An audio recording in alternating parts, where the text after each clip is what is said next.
अब तक सैकड़ों अध्यापकों की जिंदगियां ले चुका है और भविष्य में भी ऐसी दुर्घटनाएं होती रहेंगी, क्योंकि न सरकार इस तरफ ध्यान देती है और ना ही सिस्टम इस बात की इजाजत देता है। इसका कारण यह है क्योंकि फाजिल्का में कोई इंडस्ट्री नहीं है, कोई बड़ा इंडस्ट्रियल क्षेत्र नहीं है, इसलिए यहाँ के युवाओं के लिए मेहनत करके सिर्फ अध्यापक बन जाने के अलावा और कोई रास्ता नजर नहीं आता है। सड़क हादसे में फाजिल्का क्षेत्र के स्पेशली अध्यापकों का होना ये कारण है कि यहाँ के युवाओं के पास और कोई रास्ता नहीं होता है। फाजिल्का फिरोजपुर रोड पर हुए भयंकर सड़क हादसे ने 3 अध्यापकों की जिंदगियां ले ली। इस सड़क हादसे में एक ड्राइवर की मौत हो गई और कई अध्यापक जख्मी हुए हैं। लेकिन याद रखिएगा, यह सड़क हादसा पहला नहीं है और जिस तरह का सिस्टम है आखिरी भी नहीं है। अब तक सैकड़ों अध्यापकों की जिंदगियां ले चुका है और भविष्य में भी ऐसी दुर्घटनाएं होती रहेंगी, क्योंकि न सरकार इस तरफ ध्यान देती है और ना ही सिस्टम इस बात की इजाजत देता है।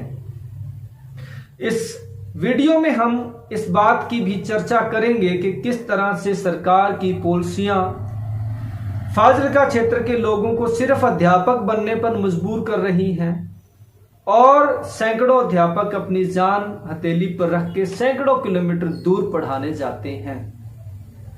प्रारंभ करते हैं। नमस्कार, मैं मदन घोड़ेला।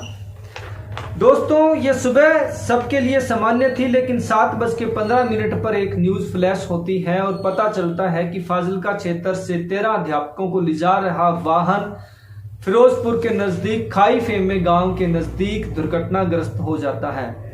इसमें 3 अध्यापकों की मौके पर मौत हो गई है। उनका नाम है कंचन, प्रिंस कुमार, मनिंदर कौर। ड्राइवर का नाम है अशोक कुमार। इनकी मौके पर मृत्यु हो गई। इस सड़क हादसे में जो घायल हुए हैं उनके नाम है बलविंदर सिंह, सुनील कुमार, मनप्रीत कौर, गुरप्रीत कौर, जसबीर कौर, सरबजीत सिंह, बलविंदर सिंह, हरविंदर कौर, रितु बाला, अवनीत कौर। ये सभी के सभी तरन तारण के अलग अलग ब्लॉक्स में कार्यरत हैं। कई अध्यापकों की इनमें से अभी हाल ही में पोस्टिंग हुई है। यह सड़क हादसा उस हादसे की याद दिलाता है जो 9 दिसंबर 2016 को हुआ था, जिसमें इस सड़क हादसे में भी 13 अध्यापकों की दर्दनाक मौत हो गई थी।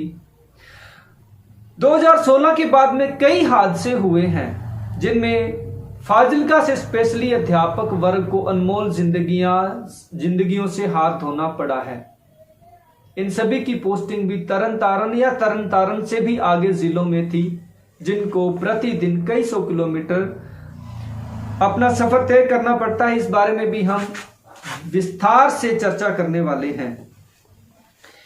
इससे पहले इस सड़क हादसे में जान गंवाने वाले अध्यापकों के प्रति गवर्नमेंट टीचर यूनियन, ईटीटी अध्यापक यूनियन, government school teacher union, democratic teacher union, BEd अध्यापक फ्रंट तथा अन्य अध्यापक संगठनों ने भी गहरे दुख का इजहार किया है। हम भी प्रार्थना करते हैं परमपिता परमात्मा से कि बिछुड़ी आत्मा को अपने श्री चरणों में स्थान दे तथा घायल अध्यापक जल्दी स्वस्थ होकर के वापस लौटें।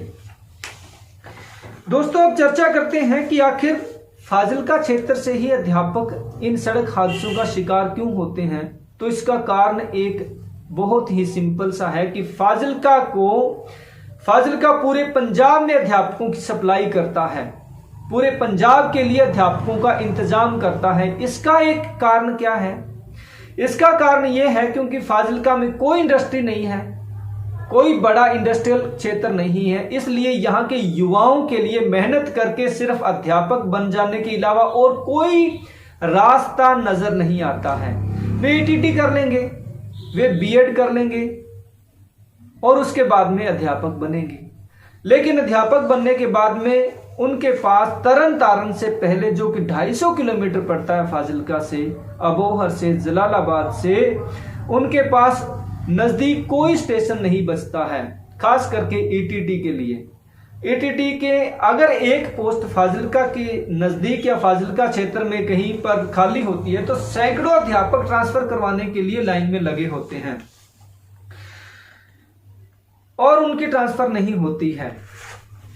सड़क हादसे में फाजिलका क्षेत्र के स्पेशली अध्यापकों का होना ये कारण है कि यहाँ के युवाओं के पास और कोई रास्ता नहीं होता है अध्यापक बनने के अलावा, और अध्यापक बनने के बाद में उनके पास कोई रास्ता नहीं होता है। नजदीक पोस्टिंग नहीं होती उनकी, दूर क्षेत्रों में पोस्टिंग होती है और इस सफर को तय करने के लिए हाई स्पीड में जाना पड़ता है। वो अब समझिए कैसे। फर्ज कीजिए कि सुबह 8:30 बजे स्कूल लगता है। फिरोजपुर से अबोहर से तरन तारण पहुंचने के लिए अध्यापक को 250 किलोमीटर का सफर तय करना होगा और उसके लिए करीब 3 से 3.5 घंटे का टाइम लगता है।